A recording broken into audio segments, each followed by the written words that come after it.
मार्च माह 2024 से जून माह 2024 तक का समय कर्क राशि के लोगों के लिए कैसा होने वाला है। जय माता दी दोस्तों, आप सभी का स्वागत है हमारे YouTube चैनल में। आज की इस वीडियो में मैं बात करूंगी इन 4 महीनों के कर्क राशि फल के बारे में। ये जो 4 महीने हैं ये किस तरह के बदलाव आपके जीवन में लेकर आएंगे। ग्रहों की स्थिति जिस तरह से आपको प्रभावित करेगी, उससे क्या लाभ मिलेगा, क्या सावधानियां आपको रखनी होंगी, आपके करियर के बारे में, व्यापार के बारे में, आपकी दैनिक दिनचर्या, आपका प्रेम जीवन, वैवाहिक जीवन, शिक्षा, स्वास्थ्य, हर एक चीज़ के बारे में हम यहाँ बात करने वाले हैं। तो इसलिए वीडियो को लास्ट तक ज़रूर देखें और चैनल पर अगर आप आज पहली बार आए हैं तो सब्सक्राइब करके जाएं, क्योंकि यहाँ आपको अपनी राशि से जुड़ी हर एक जानकारी समय पर मिलेगी। तो कर्क राशि की मैं बात कर रही हूँ, और अगर कर्क राशि के हम ग्रहों की स्थिति देखें तो कर्क राशि के लोगों के लिए चंद्रमा आपकी राशि के स्वामी है और देवगुरु बृहस्पति 10वें भाव में विराजमान है। 1 मई तक आपके 10वें भाव में है, उसके बाद आपके 11वें भाव में जाएंगे। और शनि की बात करें तो शनि आपके 8th हाउस में बैठे हैं और पूरे वर्ष 8th में ही रहेंगे, क्योंकि शनि तो 2025 तक यहीं रहने वाले हैं 8वें भाव में।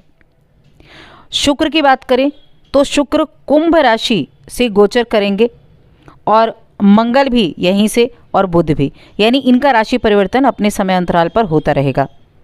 राहु आपके 3रे भाव में विराजमान है और केतु आपके 3रे भाव में विराजमान है, और राहु किसके अपोजिट आपके 9वें भाव में विराजमान है और पूरे वर्ष आपके 9वें भाव में ही रहेंगे, जैसे केतु आपके पूरे वर्ष 3रे भाव में ही रहने वाले हैं। तो ये इन ग्रहों की स्थिति का है। आपकी राशि के स्वामी चंद्रदेव की बात करें तो वो तो हर 2.25 दिन में अपनी राशि बदलते हैं। सबसे ज़्यादा राशि बदलने वाले, सबसे तीव्र गति से चलने वाले ग्रह वही हैं।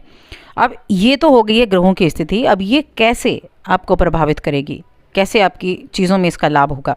तो चलिए सबसे पहले करियर के बारे में जान लेते हैं कि आपके करियर में क्या कुछ खास होने वाला है। तो शनि कहाँ बैठे हुए हैं? अष्टम भाव में बैठे हैं। अष्टम भाव से आपके 10वें भाव पर दृष्टि डालेंगे और देवगुरु बृहस्पति भी 10वें भाव में रहेंगे, यानी शनि की दृष्टि गुरु पर होने वाली है, कर्म पर होने वाली है।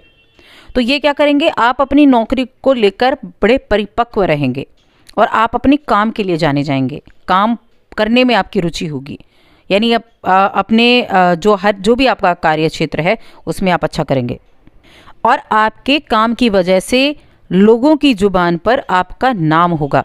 इतनी मेहनत से, इतनी कार्यकुशलता से अपने काम को करेंगे आप। यहाँ तक कि जो नौकरी करने वाले लोग हैं उनकी भी स्थिति अपनी नौकरी में बड़ी प्रबल रहेगी। 1 मई तक गुरु आपके कार्य क्षेत्र में बैठे हैं, 10वें भाव में बैठे हैं। उसके बाद 1 मई को वो आ जाएंगे आपके 11वें भाव में। अब 11वें भाव में जब ये आएंगे, 11वां भाव क्या होता है? आपके लाभ का होता है। तो आपके जो वरिष्ठ अधिकारी होंगी उनसे आपके रिश्ते बहुत अच्छे होंगे। देखिए 11वां भाव जो है वो आपके फ्रेंड सर्कल को भी दिखाता है, तो समय समय पर आपको लाभ भी होगा, अपने दोस्तों के साथ भी अच्छा समय रहेगा। और जो गुरु की दृष्टि है ये कहाँ रहेगी? आपके 3रे पर, 5वें पर और 8वें भाव पर रहेगी 1 मई से। तो गुरु की जो दृष्टि है वो आपको हर परिस्थिति से बाहर निकालने का कार्य करेगी। 5वीं दृष्टि इनकी 3रे पर होगी, तो आपके साथ काम करने वाले जो सहकर्मी हैं उनका भी सहयोग आपको समय समय पर मिलता रहेगा। जब भी आपको ज़रूरत होगी तब उनका सहयोग आपको मिलेगा। और ये समय आपके लिए पदोन्नति का भी हो सकता है, ये समय आपकी नौकरी में अच्छा है, ये समय आपके व्यापार करने वाले लोगों की अगर बात करें तो व्यापार करने वाले लोगों के लिए भी यहाँ संभावनाएं जो हैं वो अच्छी बनी हुई हैं। शनि कहाँ है? शनि आपके 7वें भाव के स्वामी हैं और आपके 8वें में रहेंगे पूरे वर्ष 2025 तक यहीं हैं। तो 8वां भाव जो है, देखिए 6ठा, 8वां और 12वां ये भाव अच्छे नहीं माने जाते हैं, लेकिन जब यहाँ पापी ग्रह बैठता है तो कहीं ना कहीं वो ठीक रिजल्ट देते हैं। तो यहाँ क्या होगा, कई बार ऐसा होगा कि व्यापार है तो काम आपके बीच बीच में अटक सकते हैं, तब आपको ध्यान रखना है। 10वें भाव में गुरु बृहस्पति 1 मई तक है, उनकी वजह से चीज़ें जो है अच्छी रहेंगी। कोई नया व्यापार भी आप शुरू कर सकते हैं। 1 मई के बाद गुरु जो हैं 11वें में बैठकर आपके सप्तम को देखेंगे, 3रे और 5वें भाव पर भी दृष्टि डालेंगे। तो व्यापार में जो जोखिम लेंगे वो सीमित मात्रा में लें, यानी कि बहुत बड़ा जोखिम लेने के लिए तैयार ना रहें। व्यापार आपका ठीक रहेगा लेकिन जोखिम आपको ज़्यादा नहीं लेना है, इसका आपको ध्यान रखना होगा। मंगल आपके 7वें में रहेंगे 15 मार्च तक, तब आप कोई बड़ी डील भी कर सकते हैं, आपकी कोई बड़ी डील हो सकती है, उन्नति हो सकती है, नाम आपका हो सकता है। उसके बाद मंगल 15 मार्च से 23 अप्रैल तक 8वें स्थान में चल जाएंगे शनि के साथ। तब आपके लिए व्यापार के लिए आपका थोड़ा सा प्रभाव आपके लिए ऊपर पड़ सकता है। इस चीज़ के मामले में आपका साझेदारी में कोई काम है उसमें थोड़ी समस्याएं हो सकती हैं। और 1 जून से ये आपके लिए जो व्यापार में बाहरी लोगों का सहयोग है ना, वो आपके लिए अच्छा रहेगा। तो व्यापार करने वाले लोगों के लिए अगर मैं कहूँ तो ठीक ठाक समय रहने वाला है, अच्छा भी रहेगा, कुछ उपलब्धियाँ भी आपको देखने को मिलेंगी।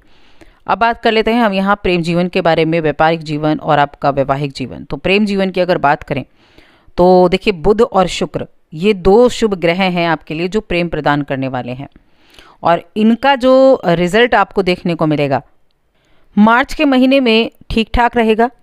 अप्रैल के महीने में चीज़ें अच्छी रहेंगी। अप्रैल, मई और जून यहाँ प्रेम जीवन के मामले में ठीक ठाक समय रहेगा। संतुलित बनाकर रखेंगे आप अपने जो रिश्ता है उसको, और एक दूसरे पर विश्वास भी रखेंगे।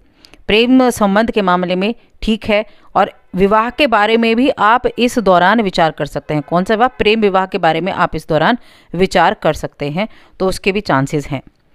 अब वैवाहिक जीवन की अगर बात करें, जो विवाहित लोग हैं उनके लिए कैसा है? तो विवाहित लोगों के लिए चीज़ें जो हैं वो ठीक ठाक रहने वाली हैं। 1 मई को जब देवगुरु बृहस्पति 11वें भाव में बैठकर आपके 5वें 7वें को देखेंगे तो आपके दाम्पत्य जीवन में बहुत प्रेम बढ़ने वाला है और बहुत अनुकूल रहेगा। अगर कुछ प्रॉब्लम भी चल रही थी ना, तो वो भी धीरे धीरे अनुकूल आपकी बनती चली जाएगी। तो कह सकते हैं 1 मई से सबसे ज़्यादा अच्छा रहने वाला है वैवाहिक जीवन। और अगर आप अकेले हैं, जीवन साथी की तलाश कर रहे हैं, तो जून के बाद ही आपके लिए विवाह के योग बनते हुए दिखाई दे रहे हैं। जून तक विवाह का योग नहीं बनता दिख रहा है। देखिए, यहाँ जो सूर्य और मंगल, इन दोनों का जो प्रभाव है वो थोड़ा सा आपको प्रतिकूल कर सकता है, तो उसके आपको उपाय करने चाहिए, जो मैं आपको आगे आने वाले जो वीडियो के अंत में मैं आपको बताने वाली हूँ। अब यहाँ बात करेंगे हम शिक्षा की। शिक्षा के क्षेत्र में किस तरह के रिजल्ट आपको देखने को मिलेंगे? तो मैंने कहा गुरु की जो एक दृष्टि है वो पंचम पर होगी, लेकिन कब होगी?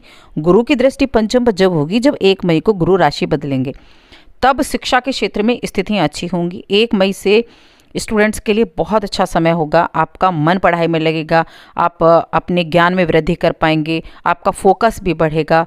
तो यहाँ चीज़ें बहुत अच्छी होने वाली हैं। इसके अलावा आप अपनी एकाग्रता पर भी ध्यान देंगे, अपनी एकाग्रता को भी आप बढ़ा पाएंगे।